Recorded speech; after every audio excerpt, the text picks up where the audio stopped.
The galactic confluence had existed for 11,000 years. It had cataloged 243 spacefaring civilizations, mediated 37 interstellar wars, and maintained a peace so ironclad that most species had forgotten what it felt like to truly fear anything. But junior analyst Vextoron had found something in the archives that was making him lose sleep. He sat alone in the deep data vaults beneath the confluence spire on Kel-Sarath, surrounded by holographic star maps that painted his gray skin in pale blue light. Empty cups of cooling stim brew littered his desk. He hadn't gone home in 3 days. His colleagues thought he was obsessive. His supervisor thought he was cracking under pressure. Vextoron thought they were all fools who hadn't looked closely enough at the data. The pattern was simple once you saw it, terrifyingly simple.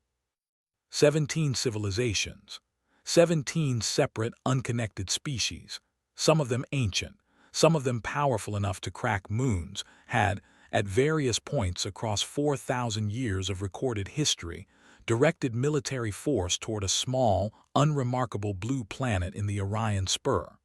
A world the locals called Earth. A world the confluence had officially classified as a Class II emerging species zone, meaning its inhabitants were spacefaring in a primitive sense, largely confined to their home system, and considered no significant threat to galactic order. Not one of those 17 fleets had ever come back. Not a single ship, not a single escape pod, not a single distress beacon scratching through subspace static. They had gone toward that blue planet like stones dropped into still water, and the water had swallowed them without so much as a ripple. Vextoron pulled up the oldest record first, the Drath hegemony, 4,012 years ago, a species of silicon-based behemoths who had ruled 40 star systems and considered themselves the apex predators of the Spur. They had sent 60 warships to strip mine the third planet of Sol after preliminary scans suggested enormous deposits of rare isotopes. 60 ships, no distress call, no wreckage found by subsequent survey drones. The hegemony had assumed navigational error and sent another 12 ships to investigate. Those 12 also vanished. The hegemony, baffled and unnerved, had quietly struck Sol from their star charts and never spoken of it again. He moved forward through the records. The Vreth Combine 3,000 years ago, the Sulkai Dominion 2,800 years ago, the Marath Collective, a hive mind of nearly incomprehensible intelligence just 900 years ago. Gone, all of them. The Marath had sent a fleet of 200 vessels, the largest ever directed at Earth. Not one neutrino ping came back. Nothing. What made it worse, what made Vextoron's hands tremble slightly as he scrolled, was that none of these civilizations had shared the information with each other. The Drath never warned the Vreth. The Vreth never warned the Sulkai. Each species had stumbled into the same dark room and never walked out, and nobody had ever thought to put a sign on the door. Until now. He compiled his findings into a formal report, 78 pages of cross-referenced data, statistical analysis, and carefully worded conclusions, and submitted it to the High Council of the Confluence with an urgent flag attached. The council reviewed it in 40 minutes. He knew because the timestamp on the response was brutally fast. Analyst Vextoron, your report has been received and reviewed.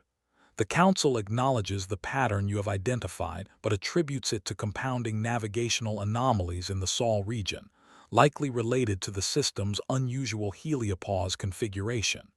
Humanity remains a Class II classification. No further action is required. Please return to your assigned duties. Compounding navigational anomalies. Vextoron stared at the message for a long time.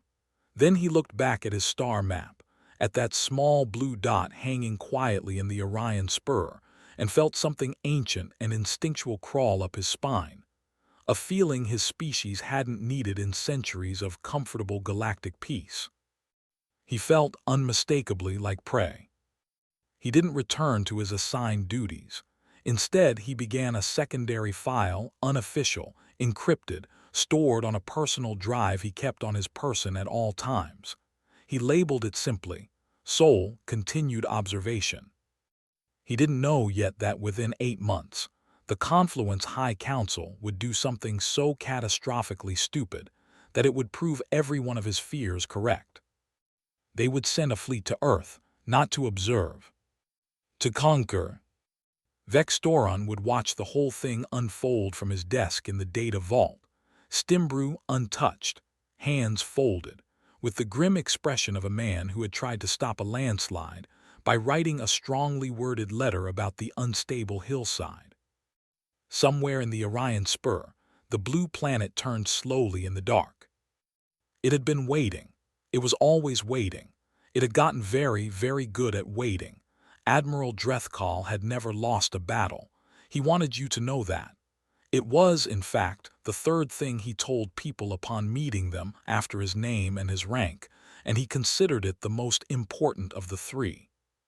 He was tall even by Confluent standards, with the broad, ridged shoulders of the Ketharan warrior caste, golden command insignia running the length of his left arm, and the kind of absolute confidence that looked, from a distance, almost identical to stupidity.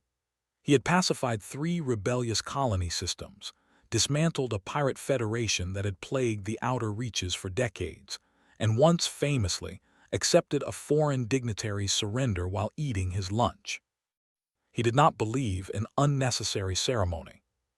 He believed even less in the idea that a species that still used chemical propellant-based weapons and hadn't yet established a single extrasolar colony could pose any meaningful threat to the 16th largest naval force in the Confluence. He had read Vextoron's report. He had found it mildly amusing.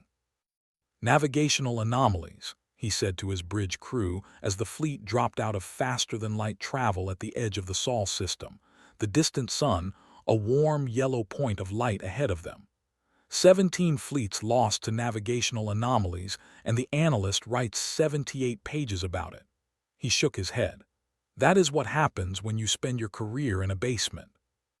His fleet was impressive by any measure. 40 warships, including 3 dreadnoughts, 8 heavy cruisers, and a carrier group that could deploy over 2,000 fighter-class vessels within minutes. The Council had authorized the mission as a resource acquisition and territorial expansion initiative, diplomatic language for invasion. Earth's rare isotopes were needed. Earth's biosphere was valuable. Earth's population was, in the cold calculus of the Council, a manageable obstacle. The plan was clean. Establish orbital dominance, disable communications infrastructure, land-ground forces, negotiate unconditional surrender. Simple, routine. Drethkal had done it twice before on smaller scales. He gave the order to advance at 1/3 speed and turned to his xenopsychologist, a small, nervous academic named Prinvas, who had been assigned to the mission to assist with first-contact communications protocols. "Tell me something useful about them," Drethkal said. Prinvas had been awake for 36 hours, buried in humanity's own transmissions, radio waves, television broadcasts, internet data, military communiques, all of it leaking into space for over a century like a civilization talking loudly in a dark forest. He looked up from his screens with the expression of someone who had read something profoundly upsetting and hadn't yet figured out how to explain it. "They are extraordinarily violent," Prinvas said carefully. "Not as individuals, their individual empathy scores are actually remarkably high, but as a collective historical force. They have been in continuous armed conflict somewhere on their planet for virtually their entire recorded history. Thousands of wars. They have developed, deployed, and then banned weapons so destructive that even their own military strategists were frightened by them.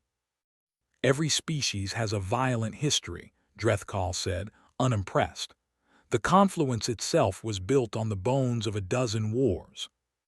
"Yes," Prinvas said, "but Admiral, most species reach a point where war becomes something they escape from, a thing of the past. For humans, war is a discipline. They study it the way we study mathematics.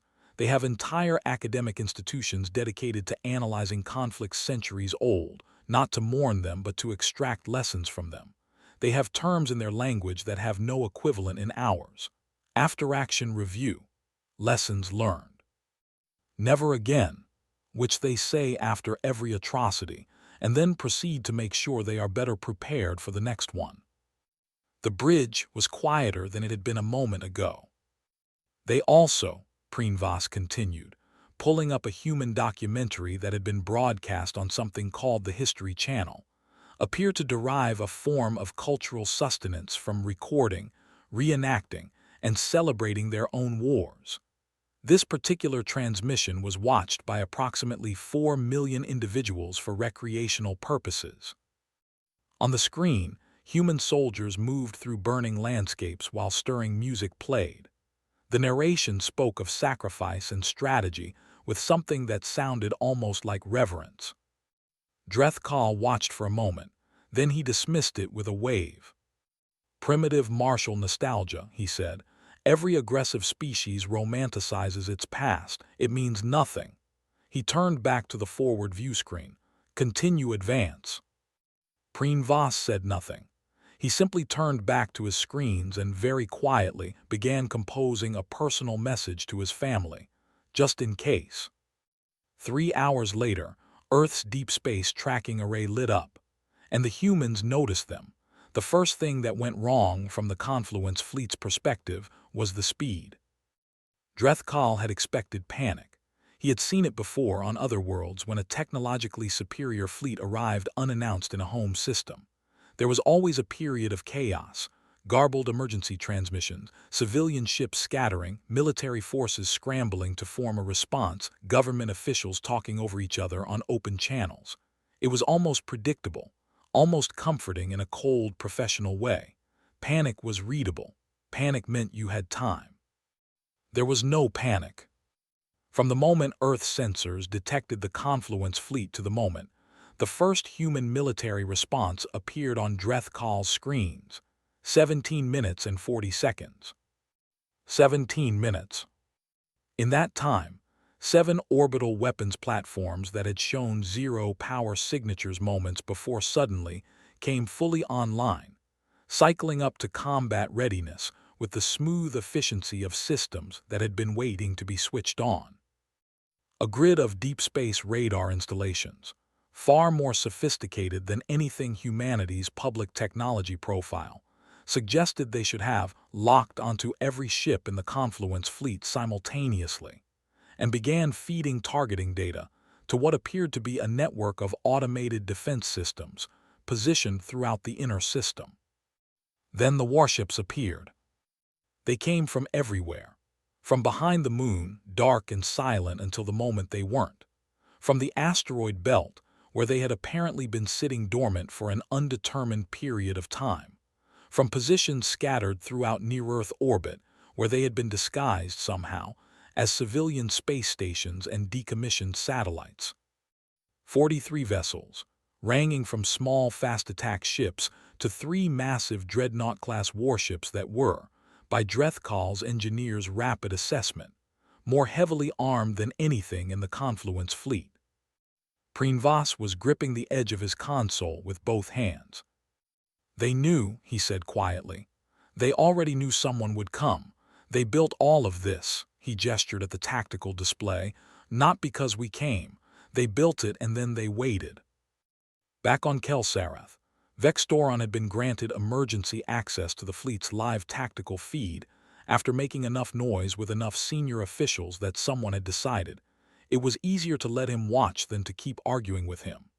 He sat in front of his screen in the data vault and watched the human defense network materialize around the Confluence fleet like a trap that had been set and forgotten for years, and then, patiently, had gone off exactly on schedule. He pulled up a file he had compiled during his months of private research. Fragments of human communications, intercepted and translated at significant personal effort, that had never made it into the official Confluence intelligence assessments because they had been deemed culturally unimportant. Speeches, legislation, military budget hearings. One phrase recurred across 2 centuries of human political record with remarkable consistency. spoken by generals and presidents and defense ministers, with the steady regularity of a religious incantation. We must be prepared. Not we are prepared. Not we were prepared. Always the continuous present, always the ongoing process, the posture of a species that had never fully convinced itself the danger was over, that had kept one hand on the door even in its most peaceful moments. The confluence had looked at humanity and seen a species that hadn't yet reached the stars. Vextoron now understood that they had been looking at the wrong thing entirely. Humanity hadn't been reaching for the stars. Humanity had been fortifying its home.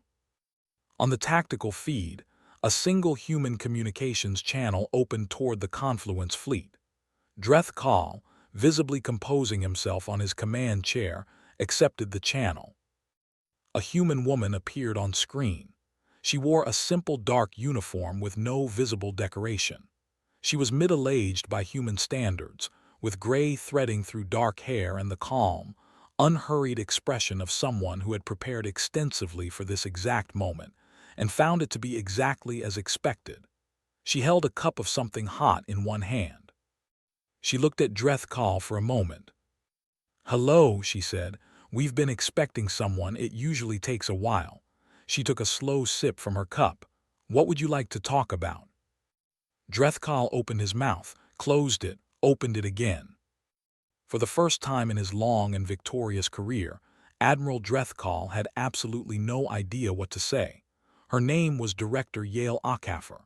She was the head of something the humans called the Solward Command, an organization that, as best as Preen Voss could translate it, was dedicated entirely to the defense of the Sol system against extrasolar threats. It had apparently been operating in various forms for just over 200 years. 200 years. The confluence had classified humanity as a Class II species, barely interstellar, essentially harmless, and for 2 centuries, a quiet office full of serious humans had been building, planning, and preparing for exactly this moment. Preen Voss was now composing messages to 3 different family members. Director Akaffer spoke calmly, without theatrics. She did not demand that the confluence fleet withdraw. She did not threaten. She did not deliver an ultimatum with a countdown timer the way Dreth Kal had half expected from a species raised on the kind of dramatic broadcasts they kept beaming into space. Instead, she asked questions.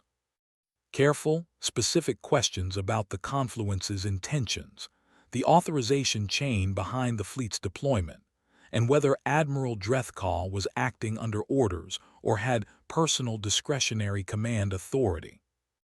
Dreth Kal, wary but still confident in his fleet's firepower, answered guardedly.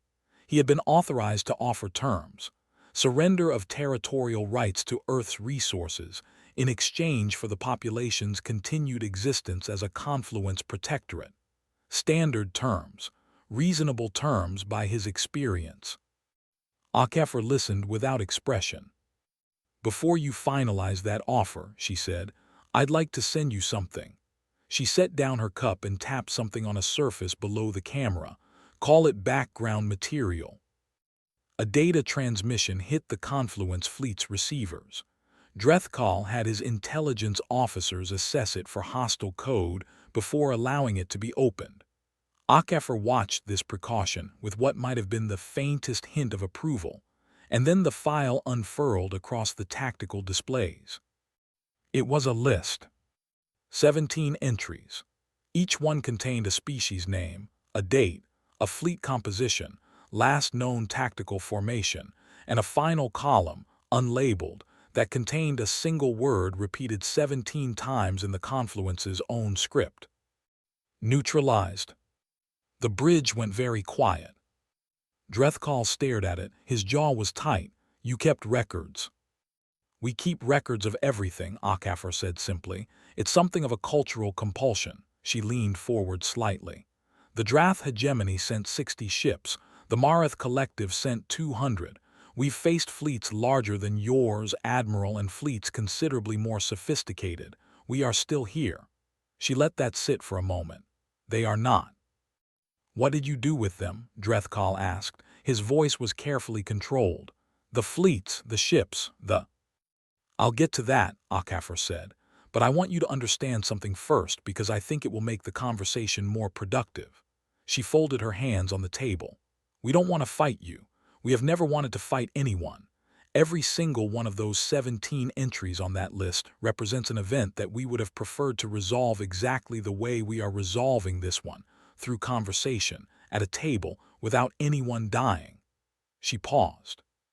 The difference is that none of those 17 civilizations were willing to have this conversation. They made a different choice. Another pause.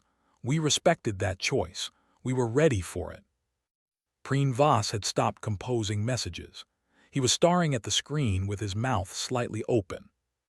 Because he was a xenopsychologist, because it was his specific professional expertise to understand the behavioral and cultural frameworks of alien species, and he had just heard something that hit him with the force of a physical blow. We respected that choice. Not we had no option. Not we were forced to defend ourselves. Humanity had, apparently, reached a philosophical position on violence that was unlike anything in the Confluence's xenopsychological literature. They did not glorify war. They did not seek it. But they had made a quiet, iron peace with the fact that it might come, and they had decided, collectively and deliberately, to be so comprehensively prepared for it that winning would be the least surprising thing that happened. They had turned readiness into a kind of serenity. Drethkal leaned back in his command chair, and for the first time in the conversation, Preen Voss saw something flicker across the Admiral's face that he had never seen there before. Doubt. You said you'd get to it, Drethkal said. What did you do with the ships? Director Akafor smiled for the first time. It was a small smile, patient, the smile of someone about to answer a question that they had, in some sense, been waiting their whole life to be asked. Now that, she said, is where it gets interesting. There is an old human saying that Preen Voss found in his research and could not stop thinking about. Every adversity carries with it the seed of an equal or greater benefit. He had initially cataloged it as motivational folklore, the kind of comforting philosophical shorthand that struggling civilizations generate to make hardship feel meaningful. He had categorized it alongside similar sentiments from dozens of other species and moved on. He was now deeply, profoundly certain that for humanity it had not been philosophy. It had been policy. Director Akafor walked them through it methodically. Her tone was that of a professor delivering a well-rehearsed lecture, not boastful, not threatening, simply factual, in the way that truly confident people are factual when they have nothing to prove. She shared documents, schematics, and historical records, all with the easy generosity of someone who had already decided the other party needed to understand what they were dealing with. The first fleet to attack Earth, the Drath hegemony, 4,000 years ago, had used a gravitic shear weapon capable of cracking a planet's crust from orbit. It was, by any standard, a devastating piece of technology. The Drath had considered it their ultimate ace, the weapon that would make planetary resistance impossible. They had deployed it early in the engagement to demonstrate their seriousness. It had not worked the way they intended. The details of exactly why were classified, Akafor noted pleasantly, but the outcome was not. Humanity had recovered 11 intact Drath warships after the engagement. It had taken them 60 years to fully reverse-engineer the gravitic shear technology. Then they had improved it.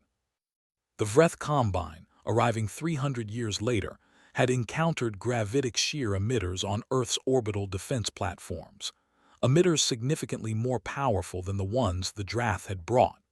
The Vreth had brought their own technological edge, a faster-than-light communications jamming array that could blind an entire star system.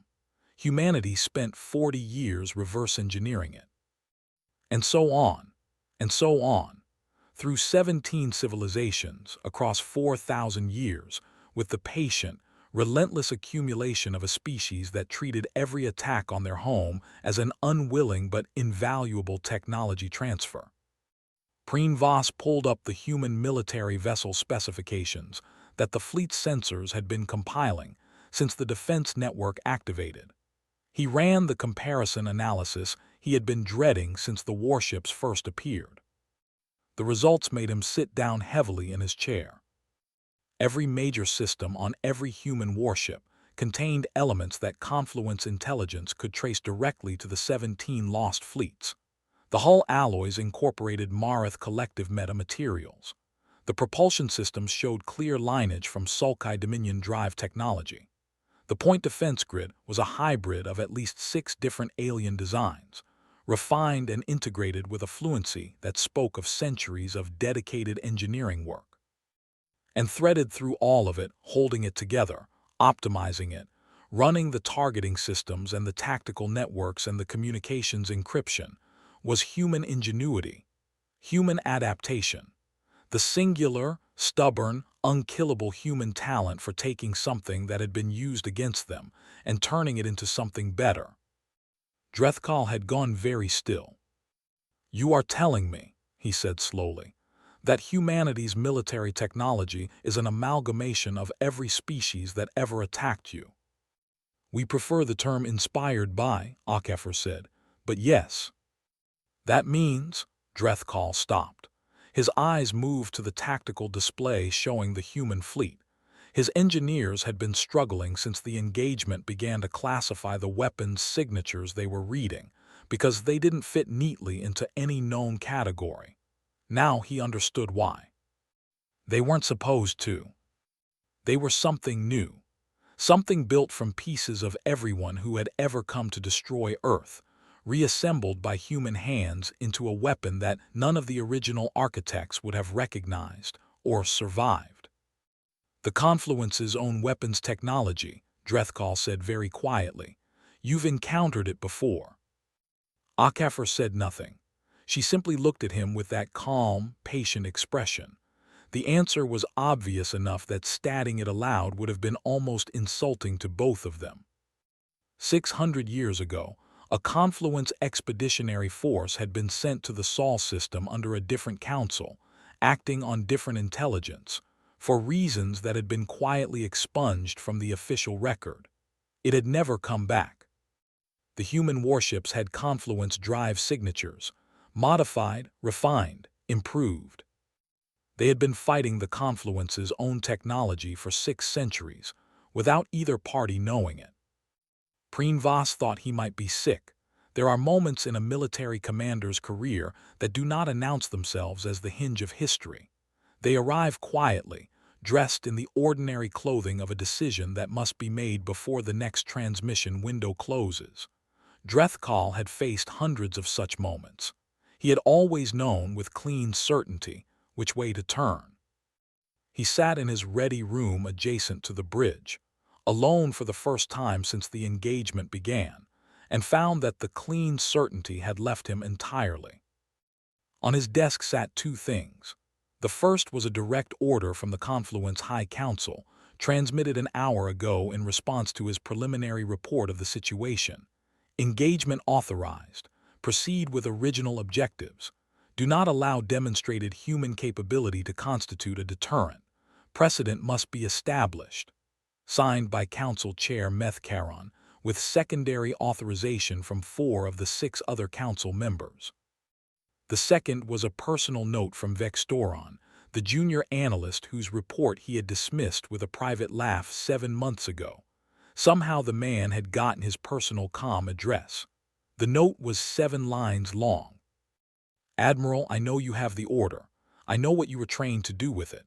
I am asking you, as one officer of the Confluence to another, to look at the tactical data in front of you, not the political data, not the precedentan posture data, but the actual numbers, and tell me honestly that you believe this engagement ends in a way that the Confluence recovers from. I have run the projections 14 times. The answer does not change. You are not being asked to conquer a planet. You are being asked to be entry 18 on that list. Vextoron." Drethkal had read it 4 times. He was reading it a 5th time when his second-in-command, Sub-Admiral Vrenthaz, younger, harder, deeply political, with ambitions that Drethkal had always found mildly distasteful and professionally useful in equal measure, knocked and entered without waiting for permission. "The council order is clear," Vrenthas said. "No preamble, no pretense. We advance." "I'm aware of the order." "Then what are we waiting for? Every moment we sit here is a moment they use to improve their firing solutions on our ships." Drethkal looked up from Vextoron's note. "Do you understand what we just learned in there? What they've built from the pieces of everyone who came before us?" "I understand that the Confluence fleet has never encountered a foe it could not defeat." "That is factually incorrect," Drethkal said. "By the Confluence's own records, the ones we expunged, it is factually incorrect." He set down the note. "I am recommending we stand down and formalize negotiations. I am submitting that recommendation to the Council now, and I am." What happened next was both illegal and predictable. Vrenthas formally invoked the Confluence Military Code's Clause 9, the emergency competency removal provision, designed for commanders who had been compromised, injured, or psychologically destabilized by enemy contact. He had clearly prepared the paperwork in advance. Two junior officers, looking deeply uncomfortable, stood in the doorway as witnesses. Drethkal looked at the document, then at Vrenthas, then at the two young officers in the doorway who couldn't quite meet his eyes. "You'll note," he said quietly, "that this is exactly what they expected you to do." He signed the acknowledgement, the law required it, and handed over his command insignia. Vrenthas took them without ceremony and walked back to the bridge. Drethkal sat alone in the ready room for a long moment. Then he picked up his personal communicator and sent a message to the human embassy address that Vextoron had included at the bottom of his note. Just 2 lines. "I tried. What happens now, whatever it is, know that one of us saw you clearly. I am sorry it wasn't enough." He had no way of knowing if they would receive it before the shooting started. He pressed send anyway. On the bridge, Sub-Admiral Vrenthas settled into the command chair, looked at the human fleet assembled in perfect formation across the tactical display, and gave the order to advance. Somewhere on Earth, a very large number of very prepared people quietly went to work. Vrenthas had expected a battle. What he got was an education. The human fleet moved the moment the Confluence ships crossed the threshold that the long-range sensors had clearly marked as a boundary. The humans had even transmitted its coordinates politely at the beginning of the standoff. A warning. Vrenthas had crossed it anyway, because he was not in the habit of taking boundaries seriously when the alternative was standing still. He took it seriously now. The engagement lasted 4 hours and 11 minutes. Later, when analysts reconstructed the timeline from the surviving sensor logs, they would be struck not by the violence of it. There was violence in the sense that ships were disabled, hulls were breached, and crew members were injured, but by the remarkable restraint with which the human fleet operated. They did not fight to destroy. They fought with surgical, almost academic precision, targeting specific systems on specific ships in a specific sequence, as though they were following a lesson plan. The first Confluence dreadnought lost its primary weapons array in under 3 minutes. Not its engines, not its life support, just its weapons. The second lost communications and propulsion simultaneously, leaving it drifting but intact, its crew unharmed. The third, the flagship, where Vrenthas was issuing increasingly desperate orders, was boarded. That was what broke him, not the weapons, not the tactical mastery, the boarding. Because the human Marines who came through the breached airlock were not the snarling, ferocious killers that every piece of Confluence intelligence had described when detailing humanity's history of warfare. They were calm, disciplined. They moved through the ship in precise teams, secured compartments without firing a single lethal shot, and when they reached the bridge and Vrenthas stood with his sidearm raised, humiliated, furious, certain he was about to die, The human Marine lieutenant who faced him simply held up one hand and said, in perfectly accented confluent standard, "There's no need for that, sir. We're not here to hurt anyone." Vrenthas stared. The lieutenant, young, dark-eyed, utterly unafraid in a way that seemed almost physiologically impossible given the situation, reached into a chest pocket and held out a small data chip. "From Director Okafor," the lieutenant said. "She asks that you read it before you make any more decisions." Vrenthas lowered his weapon. He didn't decide to. His arm simply lowered, apparently without consulting him. He took the chip. The rest of the Confluence fleet, what remained of it, had been systematically immobilized over the preceding 4 hours. Not destroyed. Not a single ship had been destroyed, disabled, boarded, or corralled into a region of space from which departure was tactically impossible, but intact. Their crews, where incapacitated, had been seen to by human medical personnel who had come aboard with the Marines. Several Confluence crew members had been treated for injuries more serious than anything the human weapons had caused, injuries from their own ship systems during the chaotic early moments of the engagement. On the data chip was a single document, a complete tactical analysis of the battle. Every mistake Vrenthas had made, annotated in order of impact. Every decision point where a different choice would have produced a better outcome for the Confluence fleet. Every human tactical move broken down into its components. The why, the how, the timing, so that whoever read it could understand not just what had happened, but why it had been inevitable given the choices made.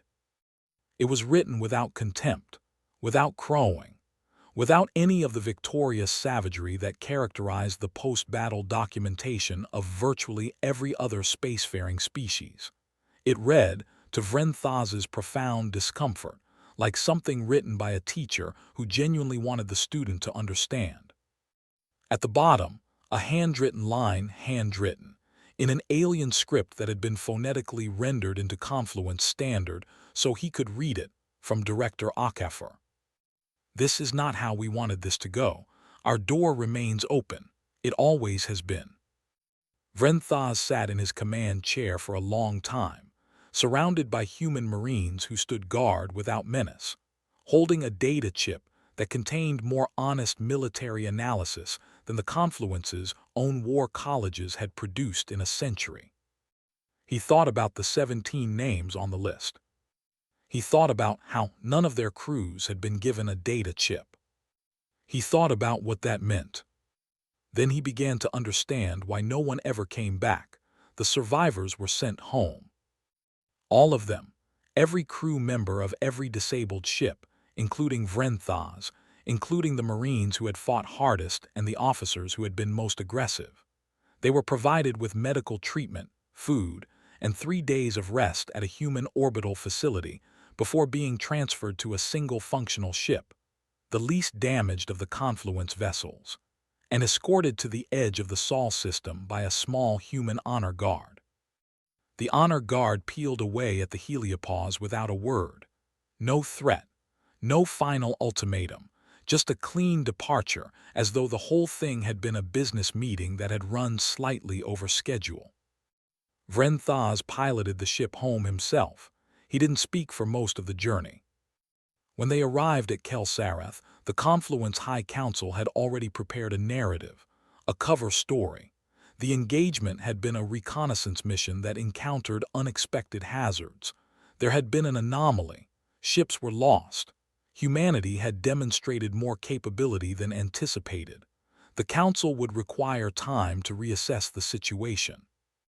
It was, Vextoron thought, the most expensive euphemism in galactic history. He was sitting in the council chamber's public gallery when the closed session convened, having leveraged 7 months of careful relationship building with sympathetic council staffers to get a seat that technically shouldn't have been available to him. He watched the council chair deliver the cover narrative with the smooth, practiced ease of a politician who had spent decades avoiding accountability, and he felt something that surprised him. Not anger, but a profound, tired kind of pity. They had sent a fleet. They had lost the fleet. They had gotten their people back, all of them, not a single soul lost among the 39 disabled ships, and they had received, along with those people, a data chip containing a complete analysis of everything they'd done wrong. A gift. A second chance dressed in the language of military critique. And the Council's response was to call it an anomaly. Vextoron stood up in the gallery. He was not supposed to speak in closed session. He spoke anyway. "I would like to read something into the record," he said, in the careful, resonant voice he had been practicing since he was old enough to understand that the only way small people changed big institutions was through the precise, well-timed use of words. It is a direct translation of a human phrase that appears in their military doctrine going back approximately 200 years. It is the phrase they use at the conclusion of every training exercise, every field operation, and every engagement. It is required. It is non-optional. It is the thing they say before they are allowed to stand down. The council chamber was very quiet. Council Chair Methcaron was staring at him with an expression that promised severe professional consequences. Vextoron had decided some months ago that he was comfortable with that. "The phrase," he said, "is, what did we learn?" He let it sit. "That is why no one comes back," he said. "Not because they were destroyed, though the ones who refused to stop certainly were. Not because humanity is uniquely violent. They are no more violent than a dozen species in this chamber. They don't come back because humanity offers a choice at the beginning of every engagement, and when the choice is ignored, they win, and then they send you home. Every species they have ever defeated has come home carrying the same thing, the evidence of exactly how thoroughly they lost and exactly why." He looked at the council chair. "The Drathegemini came home. The records show it. We simply stopped listening to them because their story was embarrassing, and so did the Vreth, and the Sulkai, and the others. They all came home. They all tried to tell someone." He paused. "We classified their reports as navigational anomalies." The chamber erupted. He let it. He had already done the thing that mattered. Because 6 hours earlier, before the session began, he had walked into the human embassy on Kel Sarath, a quiet, understated building in the diplomatic quarter that had been there for 30 years without anyone in the council paying it much attention. And he had sat across a table from a human ambassador who had offered him tea and listened without interruption for 2 hours. At the end, the ambassador had said, "So what do you want to do about it?" And Vextoron had said, "I want to introduce you to the right people, the ones who will still be here after the council finishes being embarrassed." The ambassador had smiled. It was the same kind of smile Director Akafer had, patient, long prepared. "We've been waiting for that conversation," the ambassador said, "longer than you'd think. The story of humanity and the confluence did not end with a war. It didn't end with a treaty either, not a formal one, not yet. It ended, for now, with a door that had always been open finally being walked through by someone with enough sense to see it. Earth's ambassador arrived at the confluence spire 3 months later, not with a fleet at her back, not with demands or ultimatums. She came alone, with a small staff and a gift for the council. A bound archive of every report every returning fleet had ever filed about Earth, compiled and cross-referenced, with a foreword written in 17 languages. The foreword was one line. "We have always been willing to talk. We are still willing to talk. We will always be willing to talk. We are also still ready." In the data vault beneath the confluence spire, Vextoron pinned a single line to the wall above his desk. A human expression he had found in his research, old enough that no one was entirely sure where it originated, worn smooth by centuries of use. "Si vis pacem, parabellum. If you want peace, prepare for war." He looked at it every day. He thought about a blue planet in the Orion Spur, turning quietly in the dark, surrounded by the layered armor of 4,000 years of hard lessons and harder victories. And underneath all of it, somehow, still hoping that the next visitor would be the one who finally just knocked. They had been ready for the worst. They had never stopped hoping for the better. That Vextoron thought was the most human thing of all. And